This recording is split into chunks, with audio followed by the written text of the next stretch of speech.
Hinagupit ng Bagyong Nika ang probinsya ng Aurora kung saan ito unang naglandfall. Aabot sa 2,000 pamilya ang kinailangang ilikas. Nasa frontline ng balitang yan si Reniel Pawit. Halos matumba na ang mga punong yan sa lakas ng hampas ng hangin sa bayan ng Dilasag sa Aurora. May mga tinangay na halaman at iba pang debris. Ganito katindi ang paggugupit ng Bagyong Nika sa Aurora nang maglandfall ito roon kaninang umaga. Sa isa pang kuha ng video, nagkaputol-putol na ang mga sanga ng puno dahil sa lakas ng hangin. Humambalang yan sa mga kalsada. Kahit katirika na dapat ang araw, halos mabalot ng dilim ang buong lugar dahil sa makapal na ulap.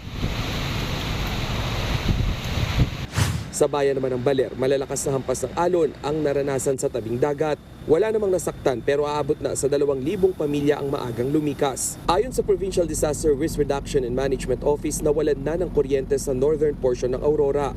Sa ngayon po, ongoing po yung clearing at saka assessment para po ma-determine yung mga flooding area at saka po yung landslide. Meron pong mga area na hindi na po madaanan. May mga tulay po na mga nag-overflow po doon po sa bayan po ng Dilasag. Tiniyak naman ng lokal na pamahalaan ng probinsya na nakahanda ang kanilang relief packages na ipamamahagi sa mga apektado ng bagyo. Nagbabalita mula sa frontline, Reniel Pawid, News 5.